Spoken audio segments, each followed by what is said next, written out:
की नाही, त्यांना फसतायत की नाही, हा खरा शंका माझ्या मनात. आज या मोहिमेचा शेवटची सभा आज इथं झालेली. आपण 2-3 दिवसात कारखान्याच्या दिवस रात्र अशा सभा घेऊन हा संदेश आपण पोहोचवलेला. एवढा वेळी माझी काही इच्छा नव्हती ही शासनाने आपल्याशी लढा द्यावा किंवा आपण शासनाशी लढा द्यावा, काही माझी इच्छा नव्हती. कारण शेवटी संस्था म्हणली, विशेष करून सहकारी संस्था म्हणली, तर शासनाच्या सहकार्याशिवाय चालूच शकत नाही ही वस्तुस्थिती. ती सोसायटी असेल, पतसंस्था असेल, कारखाना असेल, बँक असेल, कायद्याची रचनाच अशी होऊन गेलेली आहे की शासनाच्या काही परवानगीशिवाय या संस्था चालू शकत नाहीत. परंतु तो काही तपशिलाचा भाग असता नाहीये. आज आपल्याला वेळ का आली हो ही परत पुनरावृत्ती मला काही बोलायची इच्छा नाहीये. परंतु थोडक्यात सांगायचं झालं तर 25 साली इलेक्शनची तयारी केली, त्याच्यावर स्टे आणला. तो स्टे उठवून घेतला, प्रशासक उठवला. आधी बॉडी काम करते, मुदत संपल्यावर करते, हायकोर्टाच्या निर्णयानुसार करते. हायकोर्टाने अपॉइंट केलेली संचालक मंडळ. त्यामुळे हे काही बेकायदेशीर करतायत अशातला भाग नाहीये आणि हे कोर्टात मांडलंच जाणार. हा नंबर 2 मुद्दा झाला. आता तिसरा मुद्दा झाला की ठीक आहे, नाही करायचं ना तर आम्ही खाजगीकरण करतो. अहो, बेसिक मुद्दा याच्यात असा आहे की पावाडे साहेब हे भारतीय जनता पार्टीत गेलेले आहेत, माझे मित्र आहेत. त्यांचा मुलगा भारतीय जनता पार्टीचा आमदार आहे. 15 वर्ष कारखाना झाल्यानंतर आवडे साहेबांच्या या कारखान्यात, जवाहर कारखान्याला कळलं का की हा तोटा झालाय. झालंय असेल, ते खोटं बोलतही नसते ना, परवडतही नसते. माझं स्पष्ट म्हणणं आहे की यांना हा कारखाना सोडायला लावणारे हे भारतीय जनता पार्टीचे नेतेच आहेत आणि त्यांना भर घालणारे हे माजी खासदार, ज्यांना स्वतःचा कारखाना चालवता येत नाही, ते कारखाने हे उद्योग करतात. आणि कोणासाठी करतात? स्वतःला तर चेअरमन होता येत नाही, हे करतायत. चेअरमन व्हायचे विश्वास बसतो, चेअरमन व्हायचे शिवरूप राजांना. शिवरूप राजांना या तालुक्यात काही काम न करता काय काय दिलं गेलं हे त्यांनी एकदा स्वतःहूनच सांगितलं तर बरं होईल. आणि माझ्या सामने त्यांनी त्यांना आता आमदारकीच राहिलेली आहे की काही ना करता सगळं मिळत गेले आणि म्हणूनच आम्हाला गोडाधून निघून गेले. हे असले अवलाद म्हणजे माफ करा पण मला राहत नाही, मला राग अतिशय त्या माणसावर. बाकीच्या कोणाशीही काही मी मानणार नाही, परंतु आम्ही 3 भाऊन 4था भाऊ म्हणून तिथं बसत असलेला माणूस आज विश्वासघात करून त्या मुच्छडच्या मागे लागलेला. तुम्ही घाबरू नका, ते मुच्छड बिच्छड मी म्हणत नाही, अमित शहा म्हणतो म्हणून मी म्हणतो. तुम्ही नाव घ्यायला घाबरताय राव. काय काय माणसं आहेत का भूता, तेच मला कळत. काय त्याची एवढी भीती आहे, काय करणार आहे त्याचं त्याला माहिती. पण योग्य वेळेस त्याचंही आपण बोलू. सांगायचं तात्पर्य एकच आहे, सर्व बाजूनी हा कारखाना चालू कसा होणार नाही, त्याचा फायदा नगरपालिका, जिल्हा परिषदेला झाला. जे काही झालं ते झालं. आपलं कमी पडलं असेल, आपलं चुकलं असेल, लोक आपले कंटाळले गेले असतील, पैसे जास्त वाटले गेले असतील, काय व्हायचं ते झालं. परंतु आज कारखाना चालू करायला त्यांचा राजकीय तोटा काय आहे? इलेक्शन, अहो एवढं सगळं पुराण झाल्यापेक्षा घ्या ना इलेक्शन, या ना मैदानात, ते काय होईल ते होईल. कारखाना बंद करणं, कारखाना बंद करणं, कारखाना चालू न होऊन देणं, तुमच्या चुली बंद करायचा धंदा आम्ही सहन करणार नाही. हा अटॅक डायरेक्ट आहे, हा तुमच्यावर आहे, आमच्यावर नाही. आम्हाला काही साखर कारखाना चालवायची हौस राहिलेली नाही. तुम्हाला स्पष्ट सांगू का, हा साखर कारखाना काय फक्त शरद पवारांच्या मदतीने चाललेला नाही. या साखर कारखान्याचं आजारीपण बऱ्याच जणांनी मदत केली, त्यात गुप्त असा सहभाग हा माझाच आहे. त्याच्यात काय समजायचं ते समजून, मला ते बोलता येत नाहीये. आणि माझ्या मागे ईडी लावतील असली लोक आहेत. सांगायचं मंडळी तात्पर्य एकच, मी तुमच्या समोर आलेलो आहे, मत मागायला आलेलो नाही. मी तुमच्या समोर आलोय, आम्ही कारखाना का चालवला, कोणाला दिला, हे बाळासाहेब शेंड्यांनी सांगितलेलं. 160 कोटीचा कारखाना आज आपण झिरो बँकिंग कर्जातनं केलेला आहे. यालाही कुठेतरी डोकं लागतं. आणि जे कारखाना अडवत आहेत त्यांच्यावर 600 कोटीचं कर्ज आहे सह्याद्री. आज तिथं काय लांब नाही तुमच्यापासून.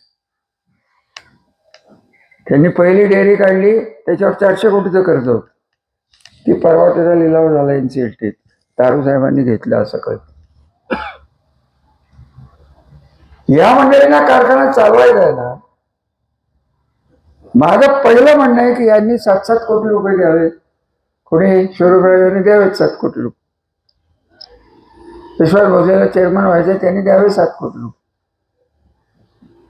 हा उद्योगपतींनी तर 70 कोटी रुपये द्यावे. बँका बुडवायचा ज्याचा धंदा आहे त्याला म्हणा स्वतःच्या कारखान्यासाठी बुडवतो, आता श्रीरामसाठी बुडव, तो बुडव. काय एक जण शाणे म्हणले की आमच्याकडे कशाला पैसे मागताय, कशाला अडवा येत आहे, होऊन द्या ना. कारखाना चालू होऊन द्या. कारखान्यात संसार असतात, कारखान्यात भविष्य दडलेलं असतं. कारखान्यात राजकारण आम्ही आणलेलं नाही, त्यांनी आणलेलं आहे. आणि ते घाबरलेले आहेत. कारखाना हा जर आपल्या हातातनं निसटला तर आपली परतीची वाट सुरू होणार आहे, हे त्यांना कळून चुकलेलं आहे. हे पूर्ण राजकारण आहे. आणि हे राजकारण आणून करण्यासाठी माझी तुम्हाला हात जोडून विनंती आहे की 15,000 रुपये द्या.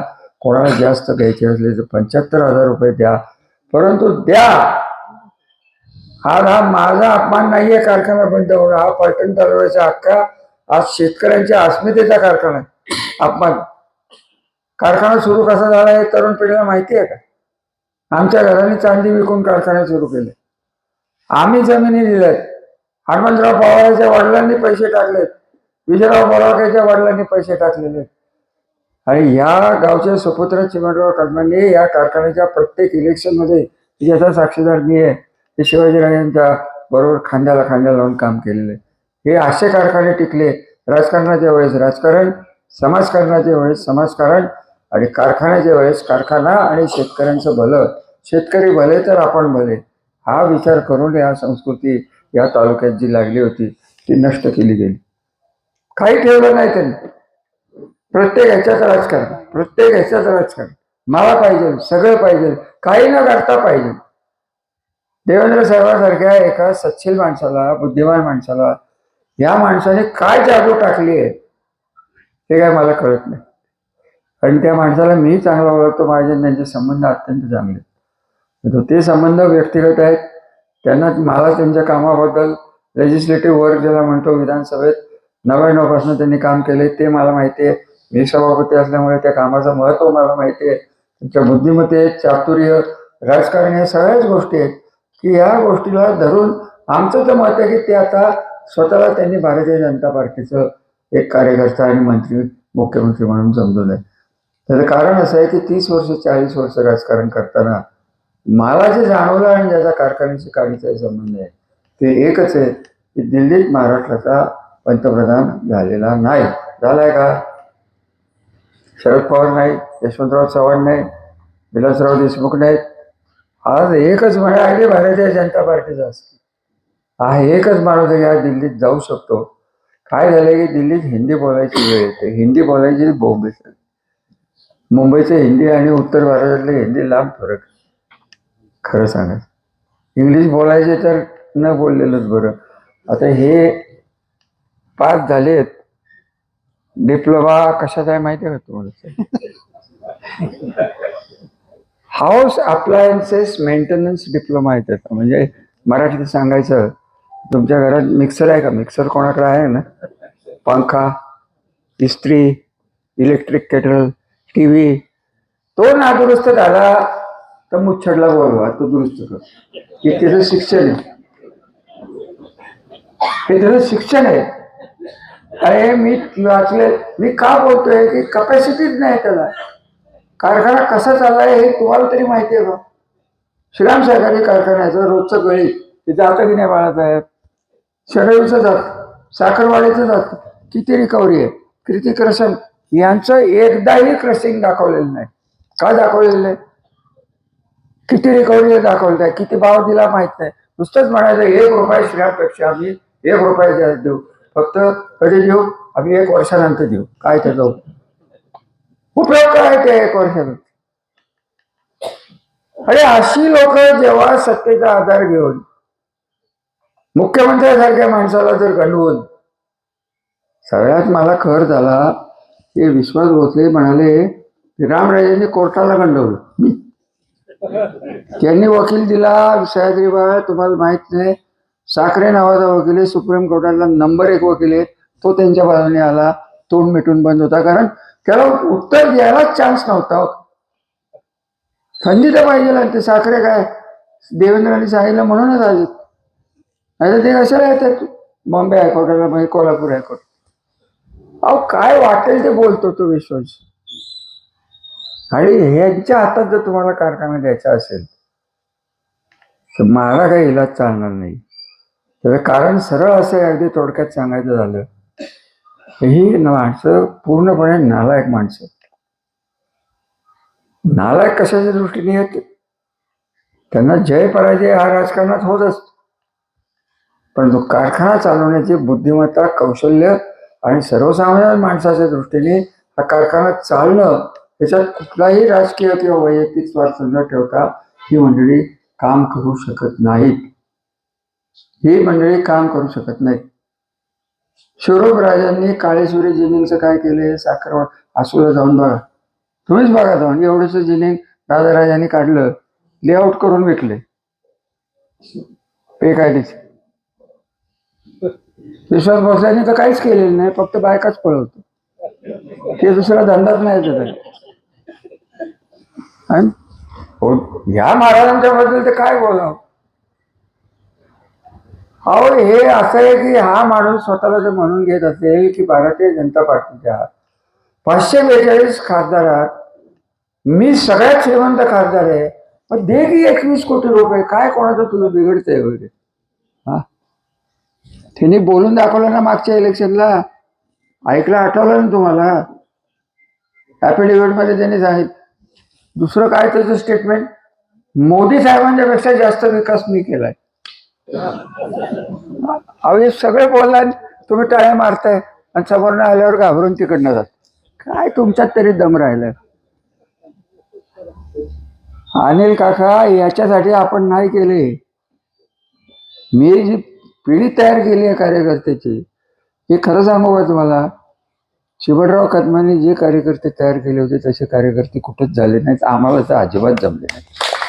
हे तुम्हाला आपलं स्पष्ट सांग.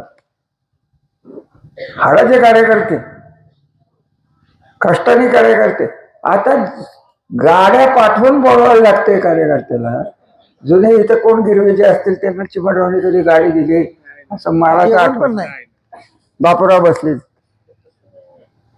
भाकरी घेऊन जायचं कसं करायचं? हा आम्ही म्हणत नाही तुम्ही तेवढं करा, अहो पण जे सांगतोय तेवढं तर ऐका ना. आम्ही म्हणत नाही देतो गाड्या, पाहिजे तर रात्रीचे पैसे देतो पाठवून, सगळं करतो. पण ज्यांनी मतदारांनी आमचे पैसे घेतले त्यांनी त्यांचे घेऊ नयेत, आणि त्यांचे घेतले आणले तर आमचे घेऊ नयेत, आणि दोघांचे घेऊन कोणाला मतं टाकतात त्यांचं त्यांनाच माहित. हे लोकशाहीचं आपलं तंत्र झालंय. बापूराव खोटं आहे का? अरे याच्यात काय करण्यासारखं राहिलंय तुम्ही मला सांग. कारखाना 4 दिवसावर याला लॉकआउट लागणार होतं.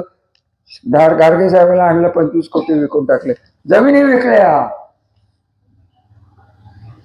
रामराजांनी जमिनी का वेळ झाली? विलासराव देशमुखांनी या कारखान्याला मदत केली नाही. मला 4 चौकात डायरेक्ट सांगितलं होतं की लिलाव करून टाका, कर्ज वाचेल, व्याज वाचेल. म्हटलं साहेब देणार नाही, माझ्या आजोबाचा कारखाना. यांनी राजीनामे दिले होते. मंत्रिमंडळात बसलो होतो, म्हटलं बाळासाहेब राजीनामा द्यायचा नाही. संजय बाबांना म्हणावं मान्य नाही, डायरेक्टर बोर्डाने काम करावं. लोकांना शेवटपर्यंत हा कारखाना, ज्या कारखान्यात 57 साली सर्वसामान्य माणसापासून मारोडेरावांनी योगदान दिलेलं आहे, हा कारखाना चालवायला खरोखर मदत जर कोणी केली असेल तर फक्त पवार साहेबांनी केली. पवार साहेबांनी मला बोलून दाखवलं की रामराजे नीरा खोऱ्यात मी खासदार असताना, कृषी खात्यात असताना माझ्या मतदारसंघात नीरा खोऱ्यातल्या कारखान्याचं दिवाळं निघते, हे मला पटत नाही. म्हणून मी 14 वर्ष केलं, रिशेड्यूल जे केलं, पुनर्गठन केलं, हे फक्त भारतात, महाराष्ट्रात फक्त श्रीराम कारखान्याचं झालं. आणि म्हणून आपल्याला पहिला करार करता आला, म्हणून आपलं कर्ज फिटलं. आणि दुसरं कर्ज फिटायच्या वेळेस कर्ज म्हणण्यापेक्षा नक्त मूल्य फिरायला यांनी जी आडकाठी केली, हे कशाला घाबरतायत? मला तर या खासदाराला म्हणायचे, कुठे बाहेर गेलेले दिसते, कुठे इकडे काल नागपंचमीच्या खेळात कुठे मुच्छड दिसला नाही बघ. आणि त्याला लय हौस आहे आजकालचा हरकत तरी असते. कारण मी याला अरे तुरे म्हणतो त्याचं कारण आहे हो, त्याला लहानपणापासूनच बघितलंय मी. तिचा बाप कसा असला तरी माणूसकी असलेला माणूस होते. याला कुठल्या मुहूर्तावर जन्मलाय त्याचं त्याला माहिती, आणि ते नेमका पैठणमध्येच का जन्मलाय हे आपल्याला माहिती. असा माणूसच होणं शक्य नाही. हा माणूस नाही हो, हा राक्षसही नाही, हा परग्रहावरनं आलेला आहे, कुठनं मंगळावरनं, शनीवरनं, आणि ते आपल्या उरावर येऊन बसले. हे असला हा माणूस, त्याचं नेतृत्व, जो कारखाना आपण शून्यातनं काढला त्याच्या हातात द्यायचा आहे. आणि तुम्ही गप्प बसणार आहात बाळासाहेब.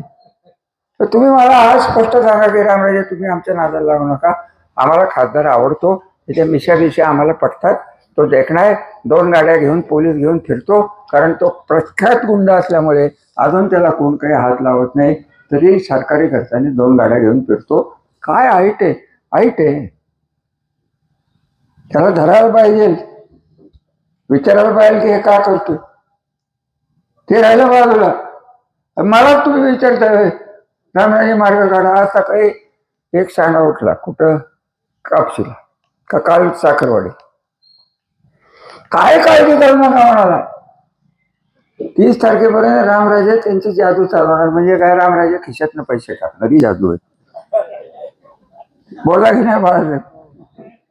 अरे काय त्याला अर्थ राहिलेच का? आमच्या घरदारच विकायची वेळ आलेली, आणि ज्यांना घरदार नव्हतं ते राजवाड्यात राहायला गेले. ही परिस्थिती निर्माण झाली. 15 वर्ष कृष्णा महामंडळासारखं खातं चालवून माझ्यावर ईडीची एक केस नाही, एवढं लक्षात घ्या. बाकीचे सगळे ईडीवाले सगळे.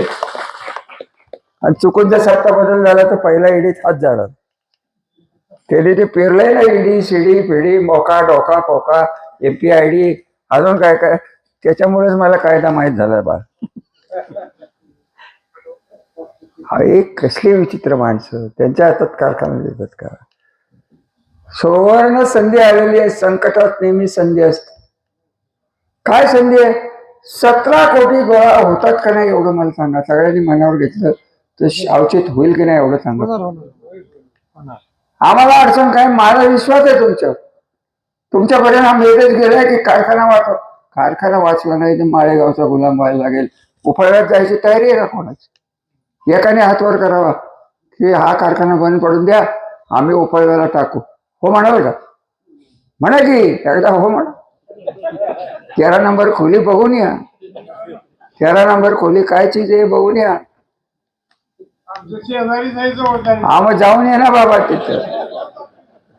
तिथं तू मला सांगतोय त्याच्याविषयी मला बोलायला लावू नको. मला त्याचं जमिनीपासून IM पर्यंत सगळी रहस्य माहिती, पूर्ण लबाडी तयारी रेटून काढते. कशाची काळजी नाही, नैतिकता नाही, सुसंस्कृतपणा नाही. आणि अशा माणसाच्या घरी जर तुम्ही हा तालुका दिला, 30 वर्ष तुम्हीच म्हणताय की रामराजांनी पाणी आणलं, रामराजांच्यामुळे ऊस लागले, रामराजांच्यामुळे फलानं झालं, रामराजांच्यामुळे तसं झालं. हे संपवेल. पहिला तर त्यांनी काय केलं, हे गाव तुमचा ड्रायव्हर कुठं जाऊन बसलाय तुम्हाला सांगू. 3-4 वर्षापूर्वी, 2-3 वर्षापूर्वी त्याला त्याचा कारखाना असतो, त्याचे काय असतो ते मळीचे टँक होते, पेंट वॉश काय असेल त्या सोडायचं. तुमचं उन्हाळ्यात तुमचं पाणी डोंबलकवडीचं सोडण्यात आलं त्याचा कारखाना धुण्यासाठी. कोण बोललं का काय? पोपटराव तुम्ही बसलाय, तुम्ही चौकशी करा आणि सांगा गावाला मी खोटं बोलतो. ह्याचा किती तुम्ही सहन करणार आहात? बाणगंगा खलास केली, त्या तिथं सगळं 10 गावाचं पाणी यांनी खराब करून ठेवलं आणि परत आम्हालाच दम भरतो श्रीराममुळं ते काय लगेच. आणि सगळ्यात मोठा विनोद, एक वेळ हा एअरपोर्ट काढू नको 21 कोटी रुपये दे, ते आता एअरपोर्ट काढणार आहेत. ते नको काढू, एवढा कारखाना चालव, कारखान्याला तुला पाहिजे तर तुझं नाव देतो, तो घे की, खरी तरी घे. अहो या मातीचं इमान राखून कुठंतरी या नेत्यांनी स्वतःला नेते म्हणतात, पदाधिकारी होतात, दिल्लीत जातात. हा विश्वास तर सगळ्यात बेकार माणूस या तालुक्यात जन्मले. त्याच्याविषयी मी बोलू शकत नाही, इतकं मला त्याच्याविषयी घाण व्हायच्या तोंडातून शब्द येऊ शकत नाहीत आता या मोबाईलमध्ये. आणि ह्या माणसाला तुम्ही जर या पुढे आणणार असाल का, तर माजी संधी अधिकारी 2002ला कुठे गेला होता, चिंचवड पिंपरी प्राधिकरणात पैसे खात होता. मग का नाही दिले पैसे? का ही वेळ आली, साखर कारखान्यावरती जमीन विकायची वेळ आली, कुठंच हिंदुरावाचा मुलगा होता, कुठंच शिवरामराजे होता. जमीन विकायला, आम्ही दिलेल्या जमिनी विकायला आम्हाला काही वाटलं नाही असं वाटतं का बाळासाहेब? फुकटात दिलेल्या जमिनी होत्या. त्याच जमिनी विकायची पाळी एक पिढीनंतर माझ्या सरकार आली, मला काही वाटणार नाही. कारखान्याची बरबादी केली कोणी? मी नाही केली, आमच्या घराने केली नाही. 78 ते 2002 कारखाना आमच्याकडे नव्हता. प्रत्येक या राजकारणाला की ज्याला दृष्ट लागली, मी हनुमंतरावांच्या विषयी बोलत नाही. हनुमंतरावांचे माझे संबंध अतिशय उत्कृष्ट होते, राजकारणात त्यांचं माझं जमलं नाही. ज्या पद्धतीने त्यांनी कारखाना चालवला तो मला पटला नाही. त्यांच्याशी वाद झाले, विवाद झाले, चिमणरावांच्या बरोबर वाद विवाद झाले, परंतु आम्ही कोणी आमच्या एकमेकांच्या मर्यादा आणि पातळी खाली ठेवली. ह्या कारखान्याला वाटोळं करायला कोण जबाबदार असेल? हे तुमच्यासारखे गप बसणारे मतदार सभापती शेतकरी आहेत. मला माफ करा, तुम्हाला कर्ज मागायला आलं असताना मला हे कडवट बोलायची वेळ आली आहे. आता भूपेश कदम बोलला तीच वस्तुस्थिती आहे. हे तुम्ही सगळे शेळपट झालेले आहात. अहो दुसरा कोण असताना ती झुरळाने त्या मोदीला नमवला, फलटणला झुरळ नाही, एक तरी झुरळ आणायची. मी म्हणत नाही सगळे झुरळे नमवला का नाही, काय केलं त्या पोरांनी? अहो तुम्ही इतकं का घाबरायला लागलाय? अहो जसा हा आलाय ना तसा हा पडणार आहे, आणि पडलाच. ह्याच्या खासदारकीला तर बोलू नये या गोष्टी. देवेंद्र फडणवीसांनी मला सांगितलं की 50,000चं लीड फलटण मानमध्ये मिळाल्याच्या वेळी सीटच लागत, हे त्यांचे शब्द आहेत. म्हटलं साहेब मला माफ करा, मला काय हे करता येणार नाही. त्याला 19,000वरच ठेवला ना. काय आमदारकी गेली सांगतो, 19,000नीच गेली. काय वाढले त्याची आणि ते कशी झाली मी तुम्हाला नंतर सांगेन, त्याच्यासाठी मी आलेलो नाही. अहो जसा आलाय तसं त्याला घालवा, आणि घालवणं मग तो कारखाना असेल, त्याची खासदारकी असेल, त्याची आमदारकी असेल. काय चाललंय फलटण नगरपालिकेत? 15% पैसे खातात. हे हजारो कोटी रुपये ज्या नगरपालिकेत मी आणले. अहो हे नारळ फोडतायत ना, हे सगळे मी मंजूर केलेल्या कामाचे नारळ फोडतात. त्यांनी एकही काम नवीन आणलेलं नाही, फक्त ती सिमेंटचे रस्ते करून घेतले, तेवढंच काम मला दिसतंय. आणि एवढं जर या सरकारने जर मोठं काम केलं असेल, तेव्हा आज 86,000 कोटीचे बाकी असलेले सगळे कॉन्ट्रॅक्टर थकबाकी आझाद मैदानावर बसलेत. कुठं पैसे आणणार आहे सरकार? आणि त्याचे हे बघतं आणि तुम्हाला सांगतात हे करतो, विमानतळ करतो, काय ते अजून कसली एक्सप्रेस कसला रस्ता करतो, बुलेट ट्रेन करतो. ह्याची ही ट्रेन आहे ना मंडळी, जाऊन बघा, 2च पॅसेंजर असतात, एक ड्रायव्हर आणि एक गार्ड. ड्रायव्हर उतरतो, गेट आले की ते उघडतो, पुढे गेले की लावतो, आणि पुढे लागले की तिथपर्यंत कुठं शेवट असेल टर्मिनल लोणंद तिकडं, तिथे रेल्वे. आता एअरपोर्ट करून तुमच्या खिशात त्या विमानात बसायला पैसे तर पाहिजेत ना, ते दे म्हणावं. मग तिकिटाला पैसे लागतात. अरे काय बोलतो, काय वागतो, आणि हे का आमच्या नादाला लागलाय?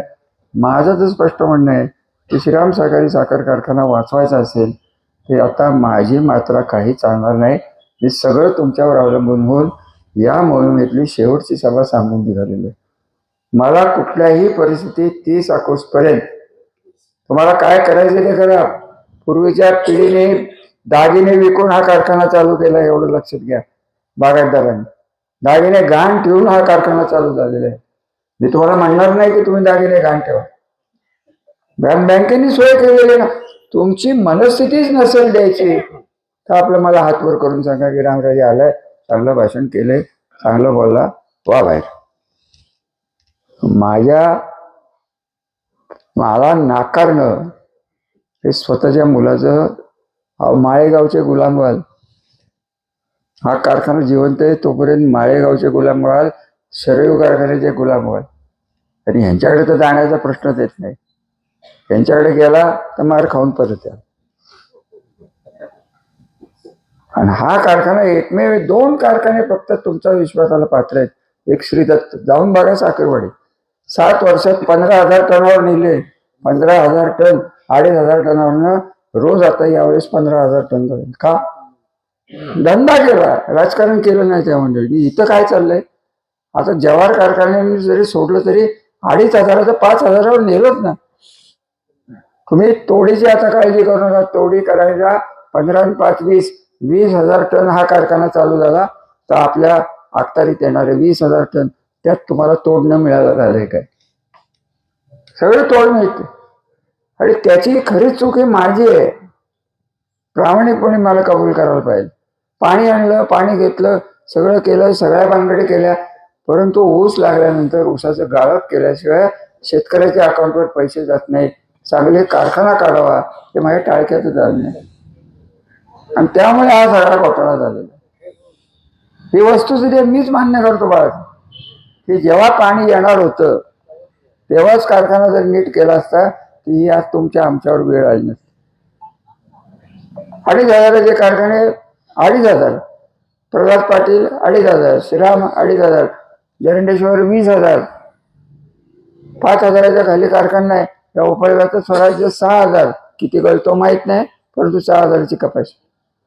आणि इथं कुठं टिकणार आहे 2,500ची 2 डबडी? सगळ्यातल्या बाहेर काढलंय. आणि शेवटची मात्र आता तुमच्याकडे आलेली आहे आणि तुम्ही ती पूर्ण कराल अशी माझी अपेक्षा आहे, माझी विनंती आहे. या लोकांच्या नादाला लागू नका. राजकारणाचा याच्यात विषय नाही. मी परत सांगतो की मी मतं मागायला आलेलो नाही.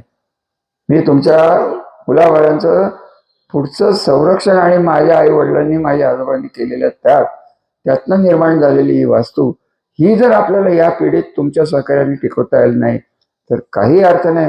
त्या ऊसाला काही अर्थ राहणार नाही तुमचे. ऊस 400 500 रुपयांनी कमी घेतलेला आहे माळेगावमध्ये गेटकेन. विचारा इथं नितीन शावराज बसले. सभासदांना 400 रुपयांनी जास्त बाळासाहेब. आणि गेटकेनला ही परिस्थिती आहे. हे कारखाने बंद पडले तर माळेगावचा फायदा आहे.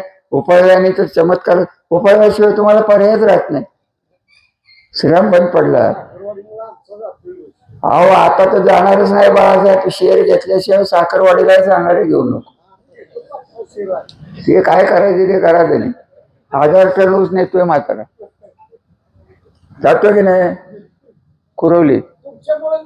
आपण माझ्यामुळे निघतोय तर त्या 1,000 टनातलं 1 टन दे की लेखान घे की शेअर. हे बघा शब्द काही येणारच का? कारण तुम्हाला मी सांगतो की मी एवढा आग्रह का करतोय आणि एवढी बडबड का करतो. एक लक्षात घ्या, बाळासाहेब काय बोलले, 5,000 टन कारखाना श्रीरामचा होणार, बरोबर आहे. हे 2,500ने वाढले.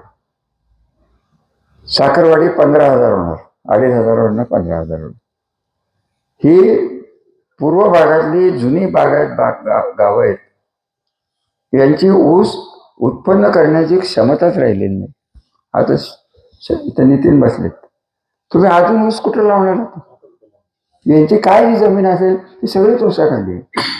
तुमच्या ऊसाशिवाय हे कारखानेच चालू शकत नाही तर तुम्ही कशाला तोडीची कचकच करून घेताय? 15,000 द्यायला बाळासाहेब तुमच्या ऊसाशिवाय पर्याय नाही. 5,000 कारखाना